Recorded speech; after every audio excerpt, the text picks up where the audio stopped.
Solía creer que la traición sería ruidosa, con gritos y portazos. En cambio, fue tan silenciosa que me dejó sin aliento. Mi madre, de pie en una sala abarrotada, lloraba en voz baja mientras decía, les dimos todas las oportunidades y las desperdiciaron. Mi padre no me defendió. Solo asintió. Mi hermano miraba al frente, contando ya mis pérdidas. Mi abogado mantuvo la calma. Demasiado calma. Entonces el juez dejó de leer. Levantó la vista lentamente y dijo que había visto a mi empresa mencionada en las noticias la semana pasada. Antes de explicar cómo llegué a ese punto, dale a me gusta en Comment City y comparte si alguna vez tu familia te ha molestado. No crecí en un hogar roto. Eso es lo que todavía confunde a la gente cuando cuento esta historia. Mi familia parecía refinada y cómoda, el tipo de familia que los vecinos señalaban y decían, lo tienen todo bajo control. Mi padre dirigía una empresa financiera con una larga trayectoria en Boston. Amaba la estructura, el legado y la previsibilidad. Mi madre amaba las apariencias, las cenas perfectas, las sonrisas perfectas, el momento perfecto para llorar. Y luego estaba Marcus, mi hermano mayor, el heredero, el que todos esperaban que entrara en el mundo de mi padre sin cuestionarse jamás si quería o merecía hacerlo. Yo era la otra, no la rebelde de forma dramática. No gritaba ni daba portazos. Simplemente no encajaba. Mientras Marcus hablaba de carteras y cenas de networking, yo estaba fascinada por los sistemas, por cómo se rompían las cosas, cómo se podían proteger, cómo funcionaban las amenazas invisibles. Una vez intenté explicar mis ideas mientras cenábamos, dibujando en una servilleta mientras se enfriaba el asado. Mi padre me observó un minuto y luego sonrió como se le hace a un niño que finge dirigir un negocio con dinero ficticio. Es una etapa, dijo. Ya la superarás. Mi madre rió levemente y cambió de tema. Esos momentos se acumularon. Vacaciones en las que Marcus recibía elogios por cosas que ni siquiera había terminado. Conversaciones que se detenían cuando yo entraba en la habitación. Elogios que siempre venían con condiciones. Eres inteligente, pero tienes talento. Ojalá. Cuando me fui a construir mi propia vida, no fue dramático. Sin discusión final, sin ultimátums, solo distancia. Me casé con James, adopté su apellido, construí algo en silencio, intencionalmente, sin anunciarlo a nadie que una vez me dijo que fracasaría. Y funcionó. No fue de la noche a la mañana, no fue fácil. Hubo años en que mi mundo entero cabía en un apartamento estrecho y una laptop sobre una mesa plegable. Noches largas, eventos perdidos, café frío. Aprendí a sobrevivir con concentración y terquedad. Aprendí a seguir adelante sin aplausos. Lo que no hice fue decírselo a mi familia. No corregí sus suposiciones. Cuando Marcus bromeó diciendo que aún estaba averiguando cómo funcionaba, lo dejé. Cuando mi madre me preguntó con demasiada dulzura si estaba bien económicamente, dije que sí y lo dejé ahí. Me sentí más seguro así, como mantener una puerta cerrada en una casa donde sabes que se avecina una tormenta. Durante años, el silencio me protegió. No me di cuenta de que también les estaba dando tiempo para decidir qué creían que merecía. Y para cuando se dieron cuenta de que había construido algo real, algo valioso, no se impresionaron. Se sintieron amenazados. El éxito no llegó con fuegos artificiales. Llegó silenciosamente y con pequeñas confirmaciones que no anuncié a nadie. Un contrato renovado sin negociar. Un cliente que dejó de preguntar si y empezó a preguntar cuándo. Nuevas caras se unieron al equipo. Personas que confiaron en mí para su sustento. Aprendí pronto que cuanto menos sabía mi familia, más tranquila era mi vida. Así que mantuve mi nombre fuera de los titulares. Evitaba publicar cualquier cosa que insinuara escala o impulso. Cuando mi madre me hacía preguntas vagas sobre lo que hacía últimamente, mis respuestas eran igual de vagas. Tecnología, consultoría, ocupado, nada lo suficientemente impresionante como para llamar la atención. Por un tiempo, funcionó. Entonces Marcus empezó a llamar. Al principio no directamente. Se colaban mensajitos en los chats grupales, comentarios durante las vacaciones. Oí que la tecnología es inestable ahora mismo. Debe ser estresante no tener estabilidad. Siempre lo decía con una sonrisa, siempre lo presentaba como preocupación. Mi padre también empezó a hacer preguntas, no sobre mí, sino sobre el riesgo, sobre la responsabilidad, sobre si la gente como yo entendía las consecuencias. Sentí el cambio antes de comprenderlo. La atención se agudizó. Mi madre de repente quería estar al tanto. Me preguntó si había considerado volver más a menudo, reconectar, tal vez incluso hablar con mi padre sobre oportunidades. La palabra, oportunidades, me resonó. No era una invitación. Era una evaluación. Luego vino la cena. No pasó nada dramático. Ninguna discusión, solo un comentario casual de Marcus al enterarse de que por fin había conseguido algo decente. Lo dijo como si fuera una broma, pero sus ojos no sonreían. Escrutaron mi rostro, esperando una confirmación, esperando medir cuánto había crecido sin que él se diera cuenta. Cambié de tema. Esa noche, le dije a James que algo no cuadraba. No discutió. Ya había visto ese patrón antes. No los detalles, sino la forma.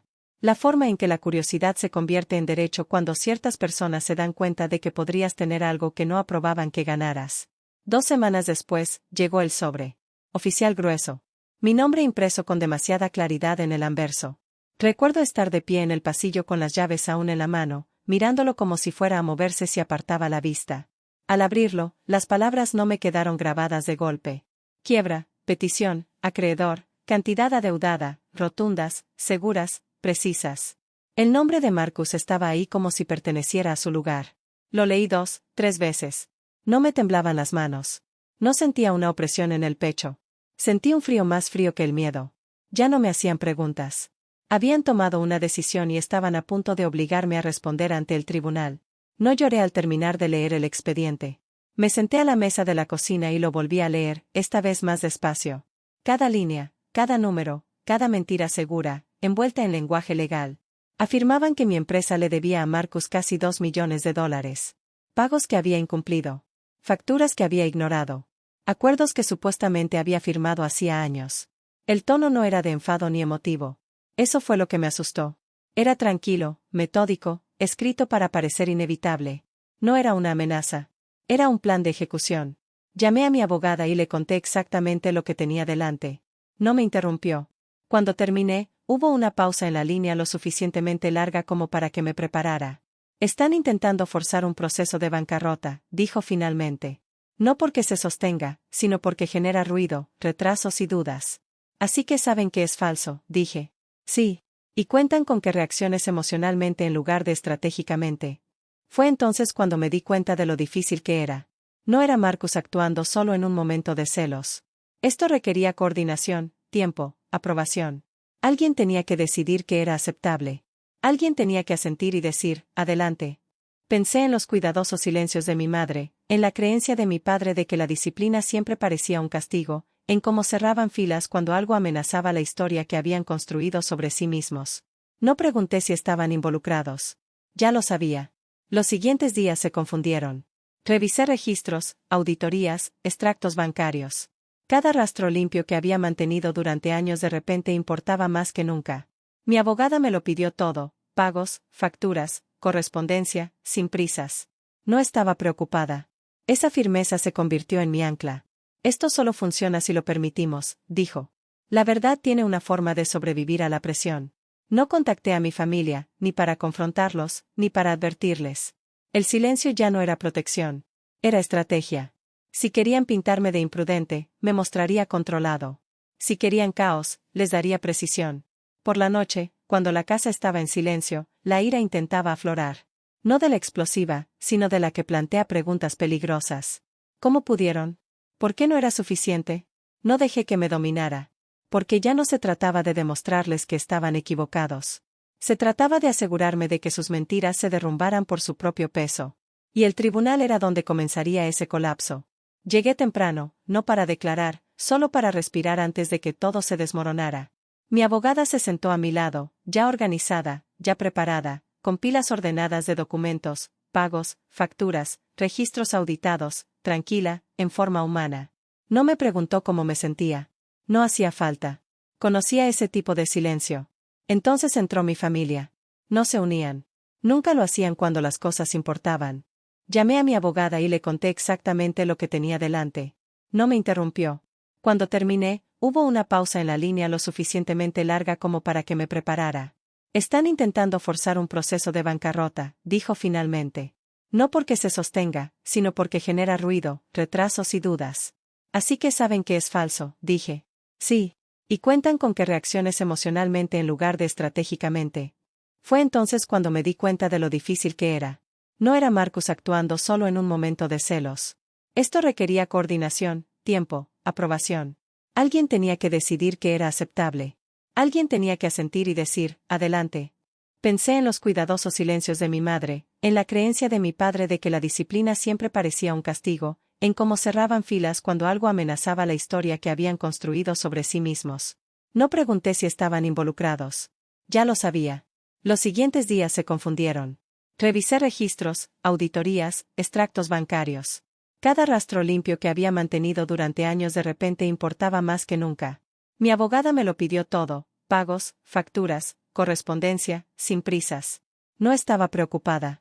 Esa firmeza se convirtió en mi ancla. Esto solo funciona si lo permitimos, dijo. La verdad tiene una forma de sobrevivir a la presión. No contacté a mi familia, ni para confrontarlos, ni para advertirles. El silencio ya no era protección.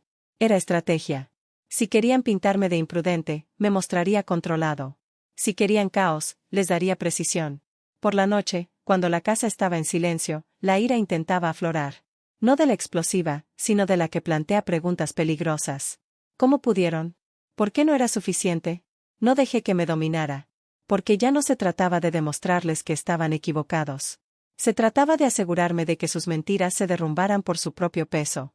Y el tribunal era donde comenzaría ese colapso. Llegué temprano, no para declarar, solo para respirar antes de que todo se desmoronara. Mi abogada se sentó a mi lado, ya organizada, ya preparada, con pilas ordenadas de documentos, pagos, facturas, registros auditados, tranquila, en forma humana. No me preguntó cómo me sentía. No hacía falta. Conocía ese tipo de silencio. Entonces entró mi familia. No se unían. Nunca lo hacían cuando las cosas importaban. Mi madre entró primero, vestida de negro como si fuera a un funeral. Marcus la siguió, seguro, relajado, ya estrechando la mano de su abogado. Mi padre llegó último, con la mirada fija al frente, negándose a mirarme. Nadie me reconoció. Eso dolió más de lo esperado, no porque buscara consuelo, sino porque confirmaba algo definitivo. No era un malentendido. Era una alineación. Cuando comenzó la audiencia, el abogado de Marcus habló primero. Su voz era suave y ensayada. Describió mi empresa como inestable, sobrecargada y mal administrada. Habló de deudas y obligaciones, de mi patrón de evasión, de la necesidad de proteger a los acreedores. Mi madre empezó a llorar en ese momento, al principio suavemente, lo justo para que se notara. Se secó los ojos y negó con la cabeza lentamente, como si todo esto le rompiera el corazón. Cuando habló, su voz se quebró por completo. Le dimos todas las oportunidades que dijo, y las desperdició todas. Sentí un nudo en la garganta. No porque me sorprendieran las palabras, sino porque las dijo como si fueran un hecho que todos ya habían acordado. Mi padre asintió junto a ella, solo una vez, pequeño y controlado. Ese asentimiento fue más duro que sus palabras. Marcus no me miró. Tenía la mirada fija al frente, ya con las manos juntas, imaginando cómo terminaría esto. En su versión de la realidad, este tribunal era la prueba definitiva de que había tenido razón desde el principio. Mi abogada no reaccionó. No objetó, no interrumpió, esperó. El juez revisó los documentos en silencio. Página tras página, la sala contenía la respiración. Entonces algo cambió. El juez dejó de pasar las páginas. Se quitó las gafas y las dejó con cuidado. Con demasiado cuidado. Se echó ligeramente hacia atrás y levantó la vista. No a los abogados, ni a los papeles. A mí. Necesito que un abogado se acerque al estrado, dijo. Ambos abogados se pusieron de pie. El abogado de Marcus caminó con seguridad al principio. A mitad de camino, vi que se le tensaban los hombros. Mi abogada se movía al mismo ritmo de siempre, pausada, serena. Hablaban en voz baja. No pude oír sus palabras, pero vi cómo palidecía el rostro del abogado de Marcus. Apretó la mandíbula. Asintió demasiado rápido. Cuando regresaron a sus asientos, el juez no se volvió a poner las gafas. Tengo una pregunta, dijo con voz firme, que se oyó por toda la sala. Sobre la empresa en el centro de esta petición. Marcus finalmente levantó la vista. Leí sobre esta empresa la semana pasada, continuó el juez. No en un expediente. En una publicación. El llanto de mi madre se detuvo a media respiración. Marcus miró a su abogado. Una empresa tecnológica, dijo el juez lentamente, de rápido crecimiento, que prestaba servicios a un nivel que captó la atención nacional. Hizo una pausa. ¿Le suena, señor Whitmore? Marcus se puso de pie. Su señoría, con todo respeto, la acusada está exagerando su éxito. Esta es una pequeña operación que no he terminado, dijo el juez, interrumpiéndolo de forma tajante. Estoy revisando los registros financieros auditados. El juez continuó levantando una página. Muestran un crecimiento constante de los ingresos, reservas significativas sin ningún indicio de insolvencia. Pasó otra página. También estoy revisando los registros de pagos que no se ajustan a las obligaciones reclamadas en esta petición. El abogado de Marcus se removió en su asiento. Y luego está esto, dijo el juez, mostrando otro documento. Análisis de firmas. Independiente, detallado. Miró directamente a Marcus. Estas firmas no coinciden con la letra del acusado. Mi padre se inclinó ligeramente hacia adelante como si intentara escuchar mejor. La mano de mi madre se quedó paralizada en su regazo. Mi abogada se puso de pie. Su señoría, dijo con calma. Estamos dispuestos a explicarle al tribunal cada inconsistencia. Los pagos a los que se hace referencia aquí no existen. Las facturas citadas nunca se emitieron. El supuesto préstamo se produjo durante un periodo en el que los propios registros financieros de la demandante muestran inestabilidad. Arrendaron ese terreno. Además, interferir con una empresa activa mediante presentaciones fraudulentas conlleva graves consecuencias. Marcus se puso de pie de golpe. Esto es ridículo. Está tergiversando los hechos para protegerse. La mirada del juez permaneció inmóvil. Lo que me preocupa, dijo, no es su defensa. Es su certeza. Pasó una página, luego otra. Alguien en esta sala, dijo lentamente, me está mintiendo en la cara. Sentí un ligero alivio. El juez continuó y, por lo que veo, no es el acusado. La mirada de mi madre se fijó en mi padre. Él no me devolvió la mirada. Marcus abrió la boca y luego la cerró. Desestimo esta petición, dijo el juez con prejuicio. Hizo una pausa y añadió, este asunto también se remitirá para su posterior revisión. Mi abogado apoyó la mano suavemente sobre la mesa. No sobre mí. No hacía falta. Esto ya estaba hecho. Los oficiales del tribunal se acercaron a Marcus y a su abogado. Palabras tranquilas, expresiones serias. Mi familia de repente pareció más pequeña, encogida sobre sí misma. Al levantarnos para irnos, mi madre me tomó del brazo. Alexis, susurró, con el pánico invadiendo su voz. Intentábamos ayudar. Miré su mano, luego su rostro. No, dije en voz baja. Intentabas tener razón. Me di la vuelta antes de que pudiera responder. Detrás de mí, oí a mi padre decir mi nombre. No me detuve. Por primera vez desde que esto empezó, ya no me preparaba para el impacto. Me alejaba de ello. Las consecuencias no llegaron de golpe. Nunca llegan. Se movieron silenciosamente, como suelen suceder cuando no queda nadie que las proteja. Marcus dejó de llamar primero. Luego lo hizo su abogado. No escuché los detalles directamente, solo lo que se filtraba entre las conversaciones de las que ya no participaba. Reseñas, preguntas, cosas que se estaban investigando, el tipo de lenguaje que usa la gente cuando la certeza la abandona. Mis padres intentaron un enfoque diferente. Un mensaje de voz de mi madre, suave y cuidadoso, explicando que nadie pretendía que las cosas llegaran tan lejos. Un mensaje de mi padre que sonaba más a una declaración final que a una disculpa. Habló de la familia, de la reputación, de cómo los errores no deberían definir a alguien para siempre. No respondí. No por despecho, sino por claridad. Lo que habían hecho no fue un error. Fue una decisión. Y las decisiones no se desvanecen solo porque el resultado sea incómodo. El trabajo avanzó. Se reanudaron las reuniones. Los plazos volvieron a ser importantes. Mi equipo se presentó como siempre, concentrado, firme, confiando en mí sin pedirme explicaciones. Esa confianza me dio más estabilidad que cualquier veredicto. En casa, la vida se suavizó. Las tardes eran más tranquilas. La tensión constante con la que había aprendido a vivir finalmente se liberó. Dormí mejor, pensé con más claridad. Por primera vez en mucho tiempo, mi éxito no parecía algo que tuviera que defender. No gané viéndolos caer. Gané quedándome quieto mientras la verdad hacía lo que siempre hace. Se mantuvo. Aprendí algo que ojalá hubiera sabido antes. La familia no se define por quién comparte tu apellido. Se define por quién te acompaña cuando la verdad se vuelve incómoda. Hay quienes solo te quieren cuando eres lo suficientemente pequeño como para controlarte. Cuando superas ese rol, lo llaman traición. Si esta historia te conmovió, no estás solo. Comparte tu opinión en los comentarios. Cuéntame desde dónde la escuchas. Y si quieres más historias de drama familiar como esta, suscríbete.